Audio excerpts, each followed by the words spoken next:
Hello and welcome to the Nittany Dispatch. I am John Sauber, Penn State beat writer at the Center Daily Times. She is Audrey Snyder doing the same at The Athletic. And we watched a football game that was in question much later than we thought it would be. Well, John, you and I said at the end of this past week, this is going to be great. We're going to get an in-depth look at the roster. We're going to look at Cam Wallace, maybe Ethan Grunkemeyer. Going to really get a nice chance to look at Penn State's depth. And boy, were we wrong. Penn State goes way too close for comfort with Bowling Green. The Nittany Lions won 34-27. John, there were some boos in Beaver Stadium today for the home team. Yeah, and before we get into this, don't forget to rate, review, and subscribe to the podcast. If you're listening to us on Apple Podcasts, it's been a very long day. Give us a 5-star review there. That always helps us out. If you're watching on YouTube, hit that thumbs up button down below. Hit the subscribe button. That also helps us out quite a bit. But yes, it was way too close for comfort for Penn State. I think, and we'll get into the reason of why. I should have said this on the last pod, and I should have seen this coming. The last time I went over the airwaves, so to speak, on a podcast and said, "Oh, don't even worry about it. Penn State's going to win this game. There's nothing to consider," was 9 overtimes against Illinois. So probably going to stop doing that. Stop saying things are definite and guaranteed and going to happen. But yeah, this was a very close game for very weird reasons, and we can start with the obvious discussion of the defense. And a lot of it was the defense was horrendous in the first half. And this is, I would say, the worst defensive performance I've seen since I started covering the team in 2021. Okay, so first of all, and this is just like, he obviously did not mean to do this, but when James Franklin told us on Monday, nobody's talking about the defense, right? Coming out of West Virginia, they look better than last year. You and I both agreed. We're like, yeah, this defense looks really, really good. They look legit. Well, people were talking about the defense on Saturday, and it was not for positive reasons in the first half, and rightfully so. You said about worst defensive performance in your time on the beat. I was trying to think back on this too. I have a piece up on The Athletic already up tonight after the game. I'll have more in the coming hours. Thinking back on it, right? I went back to the Michigan game in 2022 where Michigan had like 500 and some yards. They ran, I want to say 79 plays. But here's the thing, John. That's Michigan, right? Right. So do you go back to Villanova then perhaps? Where Villanova gave them a bit of a scare, but also like couldn't really move the ball much. It was more of like, here, the offense has flaws. I am not going to sit here and completely dismiss what we saw today and say, hey, that everything's fine. It was just one weird week. But what I will say is that look at what happened to Notre Dame today. Look at what happened to Auburn today, right? I think part of this was that Penn State was coming off of a ramp up big time week 1 game out of the gate on the road. And the energy wasn't there. Kobe King was saying it after, which is weird to hear for a home opener. But I do think that was part of the story. Well, and I think it's interesting that he said the energy wasn't there. I think probably the more accurate description was the energy wasn't right. Like it wasn't channeled in the right way, I guess. Devon J. Thomas mentioned a lot that, and James mentioned this too during his press conference, that guys were trying to do too much, right? And Devon put it as guys were doing more than their 1/11th. They were trying to make the play. And he's like, I don't really blame them. Like it's Beaver Stadium. It's your first game at Beaver Stadium of the year. Everybody wants to make that big play. Everybody wants to have the big impact, but you have to like play within yourself and channel that. And you have to use that energy properly. I know you said you're not going to, chalk it up to happenstance, I guess. I kind of am willing to. Now we'll see how this team looks. I mean, truth be told, they're going to destroy Kent State. I'm going to do it again. Kent State is the 130th. Kent State is the 130th team in the country. Like they're arguably the worst team in FBS. Penn State should destroy them. But I think getting to Illinois is when we'll start to learn more. Like, is this fluky? Like, is it real? But I tend to think. So I believe in Tom Allen's defensive chops. Like I think there will be more, not up and down performances, but more big plays or what have you, because there will be more aggressiveness on that end too. I think I mentioned that before on the podcast.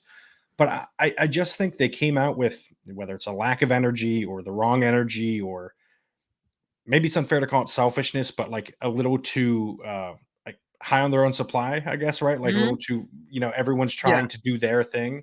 I think they all learned that lesson like pretty quickly, because we saw in the second half, it's not like Bowling Green stopped, trying to throw the Mhm. ball, or went away from their RPO game in the second half. Penn State just stopped everything, right? They looked like what we expected it to look like the full game. And I think, if the defense just has their normal energy in the first half, this game is probably exactly where we predicted it would be, right? It was just a really weird outcome. Now, the defense is clearly susceptible to those kinds of things because it happened, and we have proof because it did happen. I just don't know that I don't know that I'm willing to bank on that kind of ever repeating itself. And especially in a game that will matter more, like USC, like Ohio State, like Washington. Like, I think those games, I am less concerned about this happening than I am in Illinois and Minnesota or Purdue. It's a lesson to learn, right? And, James Franklin's point, which it often is after games like this, where he says, I'm not going to go in the locker room right away. I'm not going to critique. I'm not going to criticize, because he learned that lesson before. He's going to, digest it, watch the film, as much as he knows we hate that answer. But I thought the comment that you just touched on about guys trying to do more than their 111th, right? Trying to play outside the framework of the defense, right? We heard that last year early on in the season too for Manny Diaz, right? That became a bit of a theme, and hey, guys are pressing, they're trying to do too much. I had a chance to chat with Abdul Carter after the game today, and I asked for his assessment on that and kind of how does he agree with this, right? With what his head coach said. Would he disagree with his head coach in a public forum with me? No, he did not. But, I do think that as much as this is still a good defense, and Abdul Carter said they are still an elite defense. I And think he's right. he was asked a follow-up question then as to why. And he said, well, because we came out, we got the win. We dominated in the second half, held them to 3 points. But flip side of that, right? It was such a lopsided half. Um, you look really good second half. You look really bad in the first half. And I think the truth probably lies somewhere in the middle. But I do think Carter is kind of, and you and we talked about it on here before a couple times, is an interesting study too in there's more there. You're trying to get more out of this guy, and it's just not happening right now. Yeah. No sacks today, but you go back to a key stop, really the only one of maybe the only stop, or one of two stops in the first half. Abdul Carter on fourth down, just might want to block him. Yeah. Bowling Green didn't. Uh, Yeah. so it comes up, makes the play on fourth down. And that was kind of one of those moments where you needed somebody to swing the momentum, and he did that. But I just think, John, as much as we said that there's a lot of talent, and there is on this defense, there's going to be a gelling period, right? Now, why did we not see that last week? Do you So to me, this goes to that, maybe why I'm willing to attribute it more to the happenstance, right? Because I've seen like West Virginia's offense must be terrible if they couldn't, like, that's not how this works, right? Like, it's not the transitive property with college football. You could pretty much link every program like with 12 degrees of separation doing that kind of stuff. But I think like I said, I know this isn't the answer that people probably want to hear. They want to look at, because I already started rewatching the game because I am who I Mhm, am. mhm. I don't see so far. I think I'm through like, I don't know, 22 minutes of game time or something like that. I don't see anything fundamentally different other than like this guy's 2 feet out of position. This guy lowered his shoulder to make a hit instead of wrapping up, right? Like there's Tackling the was little not stuff. great. Yeah. Well, that goes to, and I want to Mhm. read these two quotes real quick. And we mentioned what James said, and I mentioned what Jay Thomas said. James said during his press conference, "I think early on we're trying to make plays rather than play the defense, getting out of our gaps, trying to make plays, doing the things that we haven't done during the week. We've got to get those things cleaned up for sure." And then Jay Thomas said, I mean, everybody wants to have a big game. You want to come downhill. You want to knock somebody's lights loose. And to be honest with you, with the mentality that we have in terms of how we come downhill, how hard we hit, what we do on a day-to-day basis, it doesn't surprise me. Everybody just wants to have a big play. This is the crux of the issue. So much of what went wrong in the first half was, one, Connor Bazelak threw some dimes. Like, I was Yes. like, I did Yes. not know he could throw. Slinging And it that, out there. yeah, and he did not throw at Missouri. He did not throw at Indiana. He Mhm. had not thrown previously in his career. The other part of it is they weren't tackling. And why weren't they tackling? Because they weren't trying to tackle. They were trying to lay everybody out. Everything was they trying for the strip on everything, not by punching it, but just by hitting someone so hard the ball pops out. Like, through, again, whatever it is, the first 20 or Knocking so their minutes that lights I've loose. seen. Is that what right? That's Yeah, what, so Jay Tom that's what knocking Devon their said. lights loose. Yeah. But like that's what everybody was trying to do. And that is not what they did against West Virginia. They just tried to tackle. And so I wonder if, not even I wonder if, I'm guessing that because West Virginia was perceived as, hey, this is going to be a tough game, Mhm. this is a good offense that, this things have been, it's trending in West Virginia's direction offensively, right? Like people are saying that this offense is going to score points this year. They're on the And rise. so, yeah, they're on the rise. And so people like, so the defense is locked in that like, we're not going to let that happen, whatever. With Bowling Green, it's like, oh, it's Bowling Green projected to win, all that stuff. We can just like try and lay these guys out. They're way worse than, you know what I mean? Like, Yep. I think it's that simple. I think it's a mentality shift. And then you see the mentality shift back. I'll be curious to see why the tackling improves in the second half when I rewatch. But on, from watching it live, to me, it was just they were playing better because they were making the tackles that they usually make because they weren't just trying to destroy everything in their path. They weren't aiming for a big play. They were trying to get the job done rather than go above and beyond, as we've been talking about with this. And I think that's, it's the most correctable mistake of all because they corrected it in 20 minutes at halftime, right? Like it wasn't even like something that needed correcting. It's like, hey, can you guys just relax and just play how you need to play? And they did. So, John, what I'm hearing from you is that this performance from the defense was not cause for pause. Should I just like end the episode there?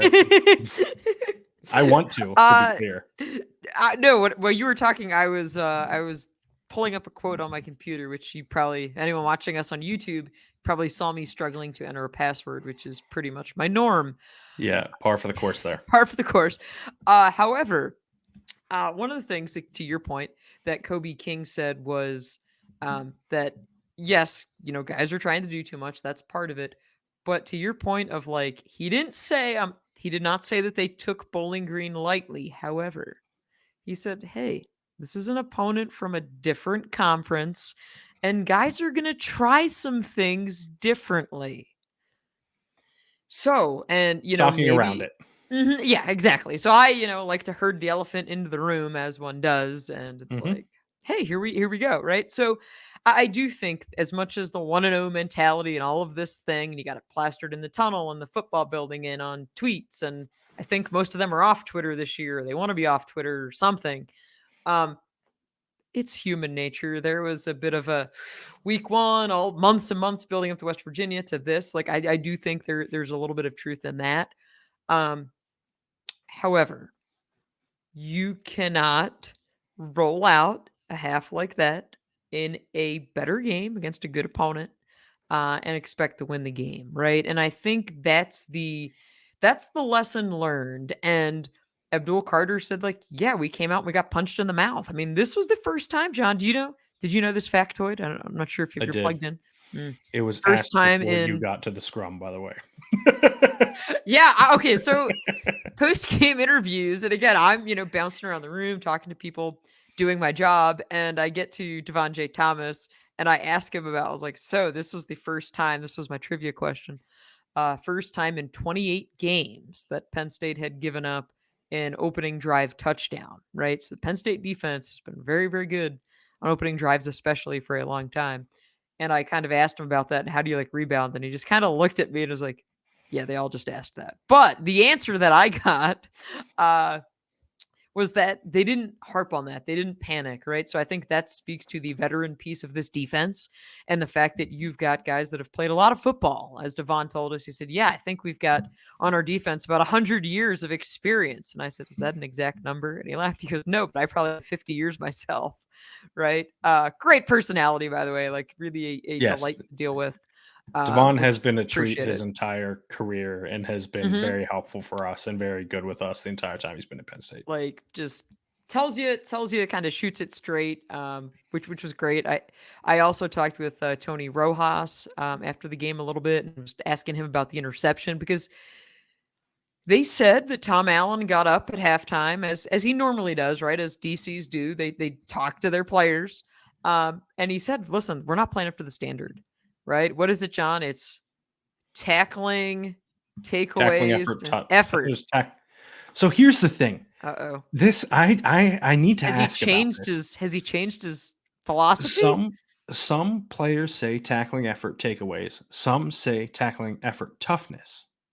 Ooh. Oh, so this is what happened in the first half. They were mixed up on the T. Was Right. it They were toughness or takeaways or yeah. tackling? They were And so trying they're to get like yeah. they were trying to be tough and jar the lights loose or whatever Yep. and neglected the Knock their tackling lights and loose. takeaways. That's we solved it, John, right here. We just solved in 30 seconds the problem And with that'll Penn do State. it for this week's episode. No. Rate, review, subscribe, tell a friend. We will be here all season. But no, like it is funny. I've heard like different guys say different things. I mean, whatever. They're all important and they emphasize all of those things either way. But yeah, I think like some of that is like it wasn't just Tom that spoke either. It was according to Tony Rojas, it was Devon who spoke. It was Tyler Elsdon. It was KJ Abdul. Winston and Abdul Carter, which I thought Winston speaking was interesting because he went out in the second quarter and didn't return. I'm not going to speculate on any type of injury. He didn't have his helmet for what it's worth on the sideline. Of note as well, before we forget, Andrew Rapplier was declared out for the game. We saw him on crutches, trying to think of how to say this. Well, it's not a good James Franklin, sign when you're on crutches. yes, and James said at the press conference they don't know exactly what you know what I mean. He said he didn't have the full information yet. I would say that like that's probably a pretty bad indicator for his prognosis. And it really, really stinks because this is someone that they were very high on, promising offseason for everything we heard. They get Khalil Dinkins back today.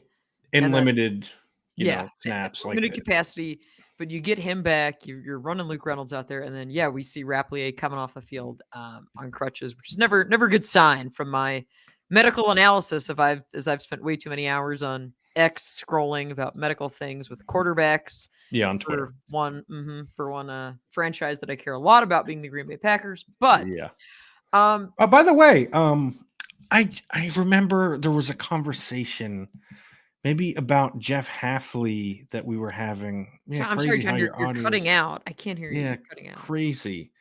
Maybe a conversation about Jeff Hafley being a bad defensive coordinator, and then would you look at that? He got lit up on opening night. Tough, John. I have a lot of cause for pause after the Green Bay Packers and the Eagles season opener. I regret us not making some sort of bet on that. Go Birds. I mean, it doesn't need to be said. I'm sure there will be plenty of other Go Birds watching this, but yeah. You know what? This was very funny. So at halftime, there's booze. It's not looking or sounding too good in Beaver Stadium. Yeah. And we have the windows open in the press box, so you can hear the sound from the crowd. And I just hear an Eagles cheer blurt out during halftime, and I was like, "Yep, this checks, right? This is like the perfect kind of Go Birds moment." And I had to laugh because that, and I did see a lot of Barkley Eagles jerseys today, of course. Couple of Jalen Barkley jerseys. Those unaware, scored 3 touchdowns in his debut as an Eagle against the Green Bay Packers, including a play Penn State fans will enjoy on a backside wheel route that Jalen Hurts hit him in stride with, that Audrey will remember until the end of time. But back to Penn State, current Penn State. I was going to transition over to ball security because I made a joke today that angered some people on Twitter. Shocker. My jokes always land, but let's take a brief break from the podcast to talk about our sponsors over at Roback. Roback is a company that we long supported before, we were talking about them here on this podcast. As you can tell by my hat, by the hoodie I'm wearing, and by, I believe, the hoodie that Audrey is wearing currently. It's true. These are some of the most comfortable clothes that I think I have ever owned. Their performance hoodies are my favorite thing to wear. I wear them, as you can tell, and if you saw on TV today during the game, post-game when we're walking around the field, I wear them to work. I wear them to lay around. I wear them all the time. They're the comfiest thing I own. The performance polos too. I talk about on here sometimes how much I golf, and they're the comfiest golf shirts I own. I genuinely cannot get enough of the Roback stuff that I have. I don't golf, but I do love their apparel That's right. because it is perfect athleisure apparel, and I do also wear it to work. And John, for me, it is like I love the lightweight part of the hoodie. Right? It's like I'm going out, I can look nice, but also it's going to be lightweight. It's going to be comfortable. It's going to be breathable. If I'm going for a walk around the neighborhood, if I'm laying on the couch, if I'm going to wrangle some post game quotes, chances are I'm wearing Roback. Or if you're going to catch me around town, I'm going to be wearing one of my 2 Roback baseball hats, That's which I right. wear all summer to keep the sun off my face. So yeah, you and I genuinely love their stuff, and we've loved them long before. So we're really, really grateful that they're on board this year. Yeah, and if you want to get some stuff from Roback, you can use the code TND20 to get 20% off your first order of Roback gear over at roback.com. That's TND20 for 20% off your first order. Let's take another break from the podcast, discuss our good friends over at Voodoo Brewing Company, located at 201 Elmwood Street in State College. We are frequenters of Voodoo. We go work there. We go hang out True. there. We have made friends there. They are loyal listeners to the podcast, which we also deeply appreciate. But there's not a better place to have a beer, whether it's indoors, outdoors.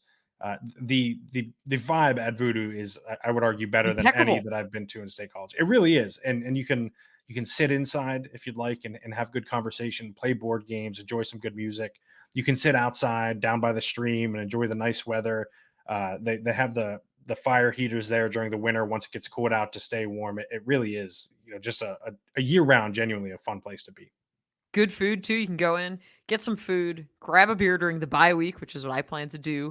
Yes. Sit there, watch the stream, enjoy one of our probably last few nice summer/early fall days around here. Go over there, get a beer. You can also get a mixed drink if you'd like, if you're one of those mixed drink folks like John, or go for the beer like myself. You can also get beers to go. Go on over, hang out at Voodoo, relax a little bit, and enjoy the bye week. That's Voodoo Brewery at 201 Elmwood Street, located in State College. Now, back to the show. Drew Allar, which is I'm trying to pivot us to the offensive discussion today, but Drew Allar throws an interception in the third quarter. It was a doozy. And after we saw the last play of the third quarter. Yes. After we saw last year, he throws 2 picks and all of this stuff, and is he scared to make a mistake? All that discourse that we've had. I made the joke instead of Lamar Allar. I said, "Oh, this looks more like Jalen Allar after the pick in the end zone." And then some people came at Do me you about Jordan remember? Love, and Do you remember what Jordan Love did in that game? Because I do. here's the thing, John. I am not focusing on the fact that my quarterback maybe is one knee. Or the fact I've that he had an flushed 0 it. 1 mentality. Hey, go back and look at that last throw before he gets hurt. Absolute crazy, crazy throw. Yeah. Now go look at the 4 that he missed wide open guys on. Anyways, Drew Aller was It's a McNabb spectacular in the like. game. I thought the even the interception. It's like he just got locked onto a guy. He made the So, and again, I have not rewatched this, and I would very much love to see the all 22 of this because it's really tough to Mhm. tell sometimes. Who knows when I'll be able to get my hands on the all 22 of this one, if I'm being honest. But it looks like it is, not a rubber out, but kind of a choice play there. And he probably should have gone underneath too. I think it was Julian Fleming, maybe on the underneath route, because both defensive backs committed to Trey Wallace, who was the intended target, I believe.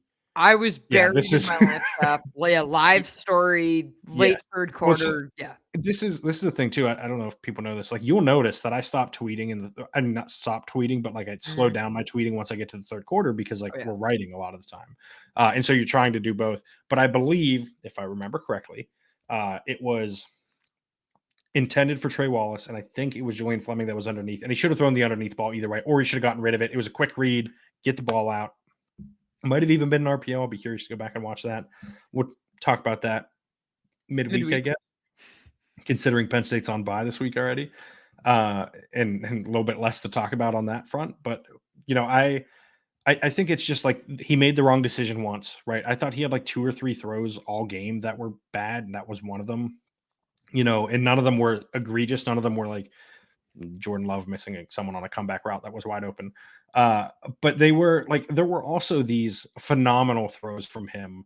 The angle route to Nick Singleton on the last touchdown of the game, or the last passing Yes. touchdown of the game. Like it came He with that. hits him Yeah. in stride, it felt like every touchdown it feels like every touchdown he's thrown this year, there are these impossible windows and he's keyholing everything. I'm just like, I don't understand how the Yeah. ball's going there. Like he's layering with velocity, which is really, really difficult to do. If you think about quarterbacks that throw with a lot of velocity, like Lamar Jackson gets knocked on for this because he throws Not with a to lot be of confused velocity. with Lamar Allar. Right. But he throws with a lot of velocity and doesn't necessarily loft the ball much because it's really hard to get the proper loft and same velocity. Like it's just a difficult thing. And Drew has done that consistently through 2 games this year. I could not be more impressed with how he has played through 2 games. I could not be more impressed with Andy Kotelnicki. I think I saw some people complaining that they weren't throwing the ball enough. Well, they ran for like Really? 250 yards or whatever it Oh, was. I did not see those complaints. Yeah, check my Twitter mentions.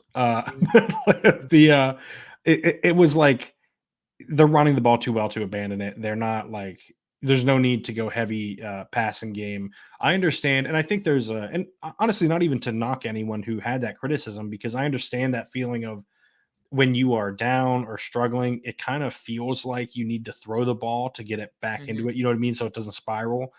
But part of coming back from deficits or staying in games is not losing your game plan, not losing sight of who you are and what you do and how you have success. And to Andy Kotelnicki's credit, he didn't. But I think that might be like why the feeling of when you're tied or down, it's like you got to throw the ball, you got to make it all up at once. And I understand that. Like I can't tell you how many times I've been watching Eagles games in my life, and it's you just feel like okay, you got to throw the ball here because they're down, they need to come back. That's not what Kotelnicki does. It's not how they get back into games. It's not how they maintain leads. It's not how they come back from deficits. And credit to him, he stuck to his guns, stuck to his game plan, and they executed at a really high level and had 2 running backs go over 100 yards. And that was there were several points today where I was said, okay, the offense is in a spot, right? We have to see this team play from behind, which this is new. Is there going to be that moment of panic? How does Drew Allar respond? And again, I am with you in that I think he's been superb the last 2 weeks. You hit on it, the touchdown to Singleton. I tweeted it as well. Insanely tight window. That to me is one of those plays where you go, holy shit, this guy's really good. And I can't tell you how many times we sit in the press box and he makes a throw that's like a 12-yard gain for a first down in their own territory. And I just like, whether it's under my breath or loudly, I'm just like, no way. Like it's just, he evokes, we are objective in this. We have no rooting interest in outcomes of games, what have you, as I always put it. And I know a lot of other journalists put it this way. I believe you too. We're always rooting for the story, right? Like whatever the story is. whatever gets me out of there quickest. Yeah. Sometimes It's not a yes. lightning delay. But like he really evokes these like unintended reactions because some of these throws that he makes. I can't name a ton of quarterbacks we've seen Penn State even play again. Like Jackson Dart had some of those last year where you were just like in awe. There aren't a lot of quarterbacks that do that at the college level, and it just shows, I think, how special his arm talent is. Exactly. And that's I'm spoiled because of the quarterbacks that I've grown up watching in my NFL lifetime. So I just kind of, it's like, oh, ooh, he did that. He did that. He shouldn't do that. Ooh, that was ill-advised. Oh, wow, that was a hell of a crazy throw, crazy arm angle. So I have a little more experience to that just because I've only known franchise quarterbacks are really good. So I can see how it might be a little bit jarring for you, John, in that regard. However, And I promise I will stop bringing up Packers Eagles, but when was the Packers' last Super Bowl victory? 2011. That seems like it's 6 years before 2017. That's interesting. However, Drew Allar, 13 to 20, with the one pick that we mentioned, 204 yards, 2 touchdowns. He did take 2 sacks, and he tried to the one he lost, I want to say 23 yards. He was trying to make something happen. I will say, consistently 2 weeks, his legs, the mobility, he'll do just enough. It's been big, and I think that's been a significant part of it as well. I think when you take this 2-game sample size, I think there are a couple things that have proven to be true. One, Drew Allar is a really good quarterback, and last year has been flushed. Like, I believe we've seen enough now that we can agree on that. Yes. Second part, this offense is explosive. right? We've got a 2-game sample size now. Even when there was a sequence today where Amari Evans had the offensive pass interference call, and before that, gosh, I have to go back and look. Off the top of my head, I'm fried. But there was Been a a long moment day. where it was the Drew Shelton holding penalty is what it was. The Yes, Amari yes, Evans yes, yes. and I'm thinking, oh, this is a rough go around for this series. Like, it just kind of killed it because Harrison Wallace would have had a first down, but the Shelton penalty negated Yep. the first down. That's where I was going. And so you look at that sequence, you say, "Ooh, well, what happens on the sideline, right? How do they bounce back?" This offense does not seem rattled, right? I think that's the other No, piece of this, which is so I don't. different. I don't think you were down on the field for this either. Late in the game, like, and it says a lot about Drew Allar's leadership, where I think he deserves a ton of credit. Nick Dawkins wasn't in at some point, or like maybe they just want to get reps in, but Drew called like Venga Ioane over and had him snap to him a few times and was giving him some pointers on like what he wanted and how he liked it. And then they went, that was out of the gun at first, like, because it was kind of near the median. He cleared a couple Mhm. people off to the side a little, and then he went under center once and was like talking to him, and like, yeah, I think that just shows. So like like you said, they don't get rattled. Like, they just believe in themselves. They believe in their process. And I think Kotelnicki deserves a ton of credit for that, because frankly, last year's team did not have that self-belief. If anything, it felt like they were questioning themselves. Like, they didn't Mhm. have, like, they didn't have the trust of the person in charge. Right. And that being Mike Yursich. I think it's very clear that Andy Kotelnicki has instilled a lot of confidence.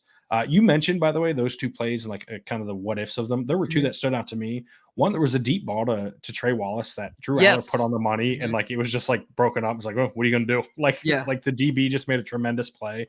And then there was, I think it was the first drive of the game, the crossing route where Drew Aller navigates the pocket really well, steps up and hits Amari Evans right in the hands, and he The drops it. drop. Mhm. And like, it's like that's the kind of thing that just immediately quells any concerns that Bowling Green's gonna make something happen. That might have been the second drive. Um, but yeah, but that points to the stuff too, right? Like, if the defense just like has some energy, or if the offense just hits on these two plays, like, does the spread of the game change by 30 points? Like, maybe, it tends to snowball when you have a team that's significantly better. And credit to Bowling Green, they never let it snowball, but also Penn State didn't give itself the opportunities to take advantage of any snowball effect that came with it. And I think after the Amari Evans drop, we then see Drew Aller go back to him on a touchdown, right? And James Franklin said it Yep. right before week 1. If we can just get Amari Evans going, if we can just get him some big catches, get him some confidence early, and they've done that through 2 games. Evans today targeted 4 times, 2 catches, 34 yards, the 1 touchdown, long of 29. So again, you look at the explosive plays, you're getting him going. But wide receiver 1 last week was Harrison Wallace. Today he was targeted 3 times and goose eggs on the stat sheet. They took the shot play to Yeah. him, didn't connect. I am not saying I have no cause for pause on this one, but my point, For those who are curious where that's coming from, by the way, if you didn't watch the I just midweek have episode, questions. that is where it's coming from. I said that. I accidentally rhymed twice in the midweek episode, and Audrey being Audrey will not let it die. Of course not. Uh, but And no, so Tyler Warren today was wide receiver 1, right? Like, and we had this conversation several times on here that when your receiving core is still figuring itself out, right? You're going to have games like this. Tyler Warren is one of your best players. He's going to get his too. And he did today. Targeted 8 times, and 8 targets turned into 8 receptions, 146 yards. Just absolute all around dominant showing from your tight end. Like, I think he's just one of those guys. And I thought this was a really good point, interesting point from James Franklin. Um, at the end, at his post-game press conference, he had said, one of the things we have to do is we have to be better on 3rd down. I believe Penn State was 2 of 9 today, because we're not getting enough snaps. We need more plays to get all of our guys involved. And this was with regards to a question about the running backs and Kaytron and Nick, but it really speaks to the whole offense. yeah, You've got a lot of guys that you're trying, which is a good problem to have.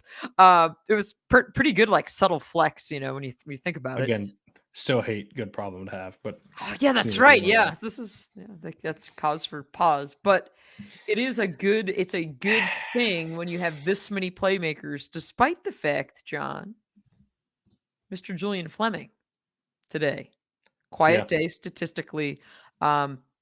We had heard from James Franklin early last week that they wanted to get Fleming going, get him involved early. We don't have snap counts yet, but he was out there a lot. But again, you look at the stat sheet, he's targeted twice, 1 catch for 3 yards. Again, I think they're going to have to get him going at some point, but I do think you're going to see days like today where Tyler Warren has a big game, or last week where it's Harrison Wallace or Nick Singleton as a receiver. Like we've seen success with him, which is, I think, a noticeable upgrade in his game. So not concerning, but this was Tyler Warren's day. School record as well for receiving yards for a tight end that he set today in a single game. Yeah, and to your broader point, I just think we're going to see Andy Kotelnicki find the weak point of a defense and attack it mercilessly. Last week, that involved getting Trey Wallace the ball a bunch. This week involved getting Tyler Warren the ball a bunch. I'm sure there will be weeks where it's getting Singleton now and the ball in space on, and having them go out on routes. I'm sure there'll be weeks it'll be Fleming and Amari Evans and Caden Saunders and Liam Clifford. Like, I think all of these guys will have a game at some point this year where it's like, oh, is this the number one? When in all reality, like, they're outside of Wallace, who I do think has a talent edge and probably will end up being the most consistent of the group.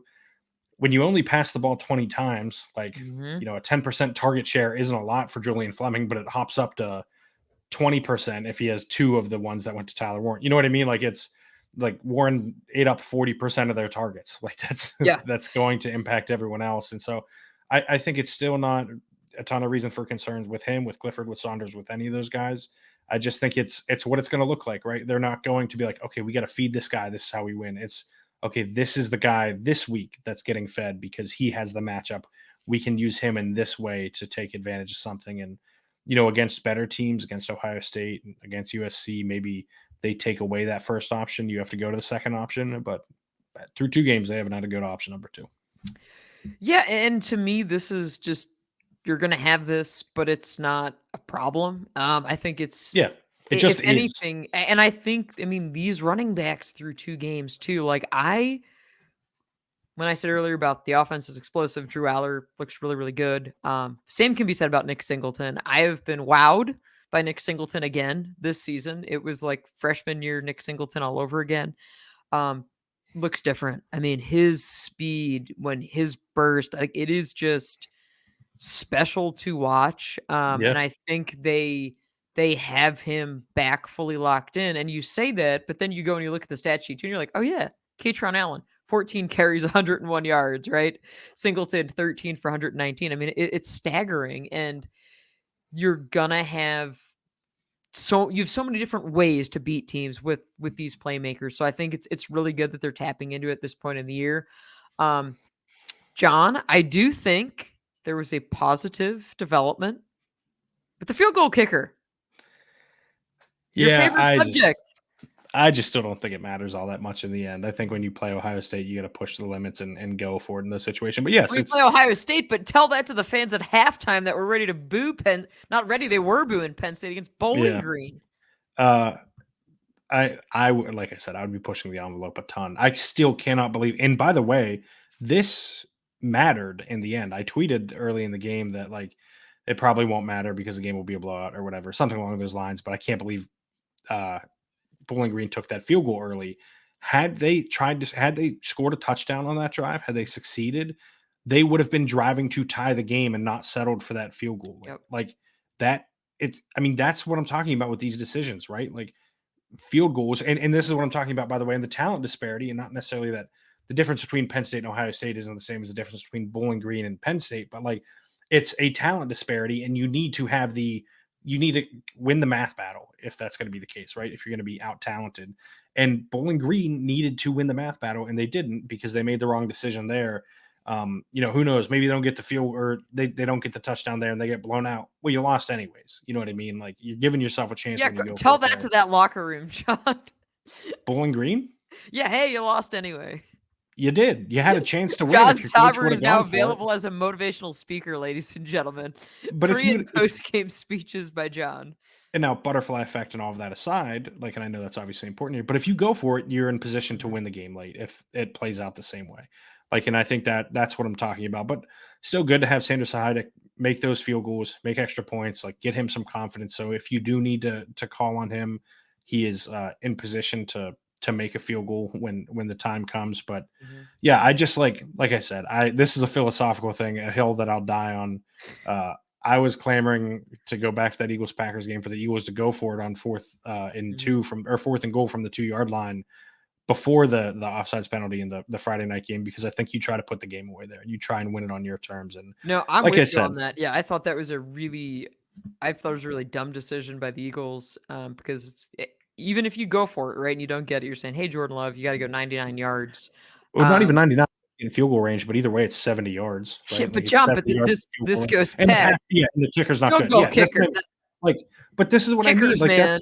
that's true in college too. Like college kickers are generally not that good, and so like I don't know. It doesn't matter because it's the Bowling Green game, We're gonna have someone from the Coles Kicking Academy on here one of these weeks, John. I'm gonna make sure this they'll love happen. it. I'm gonna bring in like a kicking specialist on to grill you on your theories. Go ahead. It's not theories, it's math. But I will die on this hill. We will end up. I bet you we have this discussion, by the way, whether it's USC, Ohio State, Washington. Like I bet you there will be a decision where either Penn State or the other team turtles up, kicks a field goal, and it costs them a game, because it always happens. Football coaches are naturally going to just take the points, or what they perceive as taking the points, because it's also not a given on field goal attempts. But I think that is the normal thing to do, I guess, probably the best way to put it. It's less and less normal now, but I think that's what coaches fall back on a lot. They're creatures of habit. So it's hard to break those habits, but yeah, I'm willing to bet by the end of the year we're having this discussion. And we're creatures of habit too, John. And this week is going to throw us for a loop because, as anyone listening to it knows, Penn State does not play next Saturday. This is the first of 2 idle weeks. So we will not hear from James Franklin on Monday. We will hear from James Franklin next on Tuesday, I believe. Yes. After practice. Yes. So we will see the team out there Tuesday. We'll hear from him. We will talk with one of the coordinators this week, and that'll be it. So it'll be a kind of a quiet week, and then we'll be ramping back up for Kent State, which should get everyone jazzed. Another game in Beaver Stadium. Penn State's going to be here a lot. We'll be here till mid-October, which is great for us. But I think Penn State fans probably want to keep doing some scoreboard watching, maybe some scouting ahead. Well, and not even necessarily scouting ahead. I think the Notre Dame thing is actually pretty big, because they're probably eliminated from the playoff. Like they can't win a conference title, so they have to be an at-large. And so that's 7 spots available, and you just lost to Northern Illinois. You drop any other game, you're cooked, right? A 10-2 Big Ten team. I would put a 9-3 Big Ten team with 3 better losses than that over a 10-2 Notre Dame. But just like for some perspective, and I think this is important, is I'm sure Penn State fans are upset that this was a close game, that things necessarily weren't perfect. Like I totally understand and empathize with that feeling, but Notre Dame loses to Northern Illinois. Right now in the third quarter, Bama is up 1 on South Florida, unranked South Florida, number 4 Bama. Illinois just took the lead over number 19 Kansas. Illinois, who Penn State plays in 2 weeks in its homecoming game. 3 weeks in its homecoming game. Let's see here. LSU is only up 9 on Nicholls State. Oklahoma is only up 8 on Houston. Like, Oregon plays Boise tonight, and that's going to be a difficult game. We watched Oklahoma State almost blow a game to Arkansas, just as Penn State almost did to Bowling Green. Like, this is going to happen at some point to every single team in college football. The best ones find a way to win them. Penn State today found a way to win it. I was going to hold up, John. I found my bracket over here from our preseason college football playoff brackets from a few weeks ago, but I've got people's phone numbers on here. It's turned into my work scratch pad. I was going to say, do not show that on. Yeah, I cannot hold this up because I will be giving away people's phone numbers. But I'm looking over here at my 8-9 Notre Dame LSU matchup. Yikes! Ouch. Neither of us had Michigan in there, though, right? No, I know. I did not. No, I don't think I did. No, I didn't. I don't think I did. I don't believe in Michigan. If I did, that was an intellectually dishonest thing where I just, was a coward about the decision. Because I've said this pretty much all offseason that I thought Michigan was losing 4 games this year. And boy, did they ever lose the first one in spectacular fashion to Texas at home. So, but John, I think what does this mean for my 7-10 Texas Penn State matchup? Still very much on the table. On the table, but I'm thinking now it's like 7 Texas. We'll see. No, I don't think so. Yeah, it's early. They have to win. They have to win the SEC to not be a 5, 6, or 7 at best. So like, I don't know. I'm still probably taking Georgia over them. Yeah. Yeah. No, it's going to be, and that's where I think, again, I understand, and you do too, the panic, the what in the world was the defense in the first half. I understand like the concerns. And I do think too, like if we go back to last year, when we saw some of the warts with this offense, we kind of said, okay, this didn't look good here, but it's one game, it's on the road.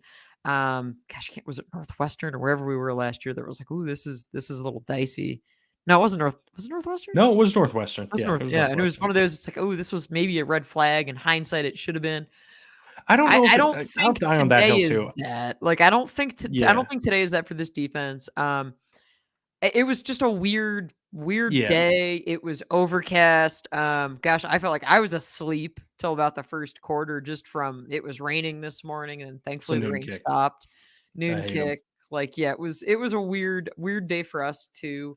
But we will be back midweek discussing Yes. whatever's happening during the idle week, I guess, right? We will talk to people at Penn State, James, and potentially more people. We will hope to have more information on that soon, and we will discuss whatever they say from the Penn No, State maybe Stratcom folks. I'll bring a kicking specialist on for you. This is the week.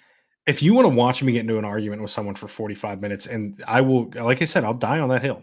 Gladly die on that hill. I will do it. I will get in an argument. We probably won't be able to publish the episode. Honestly, it'll get too heated. But we will be back midweek to discuss more things Penn State football.